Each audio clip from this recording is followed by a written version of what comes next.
चलिए एक ऐसे समाज की कल्पना करते हैं जो अपनी ही बनाई हुई परंपराओं की जंजीरों में बुरी तरह जकड़ा हुआ हो। 19वीं सदी का राजपुताना कुछ ऐसा ही था। तो आज हम देखने वाले हैं कि ये जंजीरें कैसे टूटी और एक नए दौर की शुरुआत कैसे हुई। ये सिर्फ इतिहास का एक पन्ना नहीं है, बल्कि ये विद्रोह और सुधार की एक कमाल की कहानी है। जब परंपरा ही बेड़ी बन जाए तो होता क्या है? ये सवाल उस दौर के हर सोचने वाले इंसान के दिमाग में घूम रहा था। देखिए, एक तरफ तो थी वो परंपराएं जिन पर गर्व किया जाता था, और दूसरी तरफ थीं वो कुप्रथाएं जो समाज को अंदर ही अंदर खोखला कर रही थीं। तो आखिर हुआ क्या? चलिए इस जबरदस्त टकराव की कहानी में उतरते हैं और देखते हैं कि समाज ने खुद को कैसे बदला। तो बदलाव की इस पूरी कहानी को समझने के लिए सबसे पहले ये जानना जरूरी है कि उस समय का समाज आखिर था कैसा।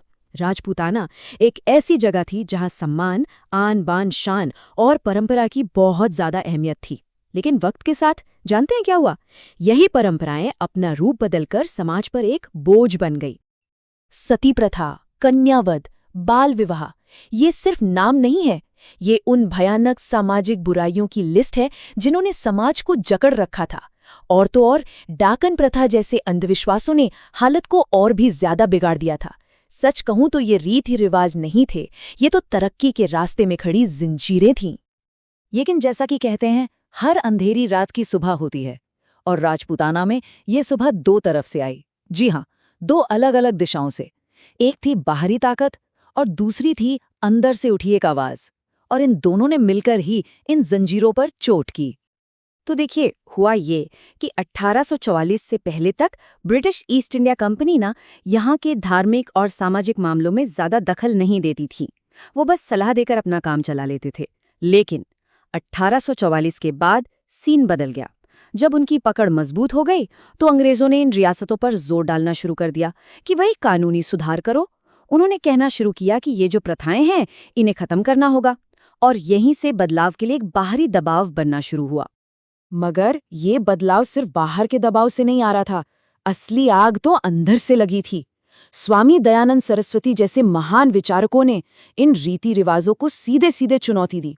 उन्होंने अपने तर्क और शास्त्रों की नई व्याख्या से ये बात सामने रखी कि ये जो कुरीतियां हैं ये धर्म का हिस्सा हैं ही नहीं, बल्कि ये तो धर्म का बिगड़ा हुआ रूप है। और यहीं से समाज के अंदर एक असली जागृति की शुरुआत हुई। अब इन सारी कुप्रथाओं में से जो एक थी वो सबसे ज्यादा भयानक और मुश्किल थी, और वो थी सती प्रथा। इसे खत्म करना वाकई में एक बहुत बड़ी चुनौती थी। तो चलिए इस एक लड़ाई पर थोड़ा और गहराई से नजर डालते हैं और देखते हैं कि इस अमानवीय प्रथा का अंत हुआ कैसे। इसकी कहानी शुरू होती है साल 1829 से।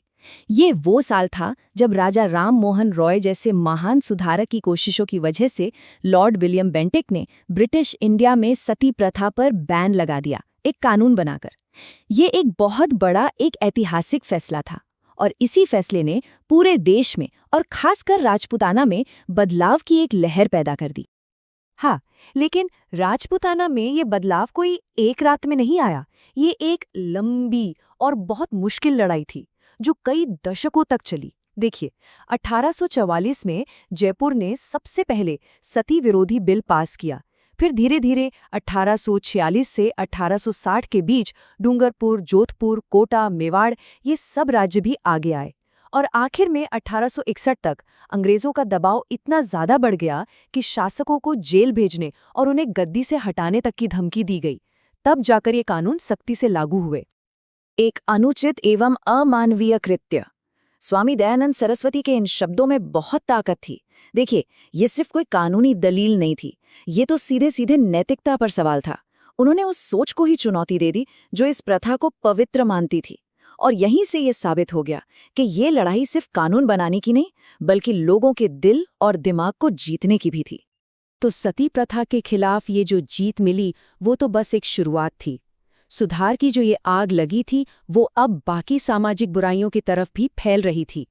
अब समाज एक साथ कई मोर्चों पर लड़ाई लड़ रहा था, और फिर तो एक के बाद एक पुरानी कुप्रथाओं की दीवारें ढहने लगीं। कन्यावध के खिलाफ मेवाड़, कोटा और जोधपुर ने 1839 में और जयपुर ने 1844 में कानून बना दिए। फिर 10 दिसंबर 1903 को अलवर रियासत ने बाल विवाह पर रोक लगाकर एक बहुत हिम्मत वाला कदम उठाया, और यहाँ तक कि डाकन प्रथा जैसा जो अंधविश्वास था उसे भी 1853 में मेवाड़ में गैर कानूनी करार दे दिया गया। अब देखिए, ये जो बदलाव आ रहा था वो सिर्फ कुछ लोगों की कोशिशों से नहीं हो रहा था। इस पूरे आंदोलन को एक ऑर्गेनाइज्ड रूप देने के लिए बाकायदा संस्थाएं बनाई जा रही थीं, सभाएं बन रही थीं।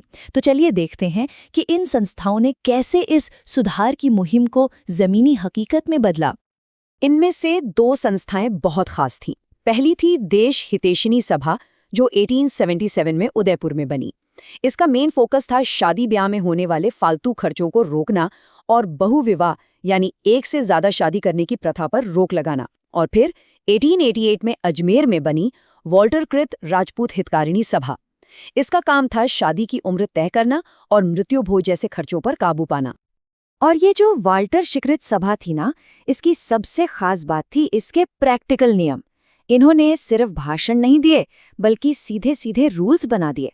पहला, बहुविवाह की प्रथा को खत्म करो। दूसरा, शादी की कम से कम उम्र तय की, लड़कियों के लिए 14 साल और लड़कों के लिए 18 साल। और तीसरा, टीका और रीत जैसी महंगी रस्मों पर पूरी तरह से बैन लगा दिया। ये वो नियम थे जिन्होंने सच में लोगों की जिंदगी पर असर डाला। और अब कहानी में एक बहुत ही दिलचस्प मोड़ आता है। ये जो समाज सुधार का आंदोलन था ना, ये सिर्फ समाज को बदलने तक ही सीमित नहीं रहा। ये असल में एक बहुत बड़ी चीज की नींव रख रहा था, और वो थी भारत की आज़ादी की लड़ाई। तो चलिए समझते हैं कि ये दोनों आंदोलन आपस में जुड़े कैसे। इसे हम 2 फेज में देख सकते हैं। 1840 से लेकर 1919 तक ये आंदोलन ज्यादातर पढ़े लिखे लोगों और समाज के नेताओं तक ही सीमित था। लेकिन 1919 के बाद ये एक जन आंदोलन बन गया, आम लोगों का आंदोलन। अब सामाजिक सुधार सिर्फ कोई नैतिक मुद्दा नहीं रह गया था, बल्कि ये राजनीतिक आज़ादी की लड़ाई का एक जरूरी हिस्सा बन चुका था। और फिर गांधी जी के आने से तो सब कुछ ही बदल गया। उन्होंने सिखाया कि असली सुधार सिर्फ बातें करने से नहीं, बल्कि खुद करके दिखाने से होता है। तो अब जो एक्टिविस्ट थे वो खुद मिसाल पेश करने लगे। वे विधवाओं से शादी कर रहे थे, जाति के नियमों को तोड़ रहे थे। सामाजिक सुधार अब आज़ादी की लड़ाई का एक जीता जागता हिस्सा बन गया था। और ये पूरी कहानी हमें आखिर में एक बहुत बड़े सवाल पर लाकर छोड़ देती है। क्या कोई भी देश सही मायनों में तब तक आज़ाद हो सकता है जब तक उसके लोग समाज की बेड़ियों में जकड़े हुए हों? राजपूताना के इन सुधारकों ने हमें यही सिखाया कि असली आज़ादी की शुरुआत तो अंदर से होती है, समाज से होती है। और ये एक ऐसा सबक है जो आज भी उतना ही ज़रूरी है।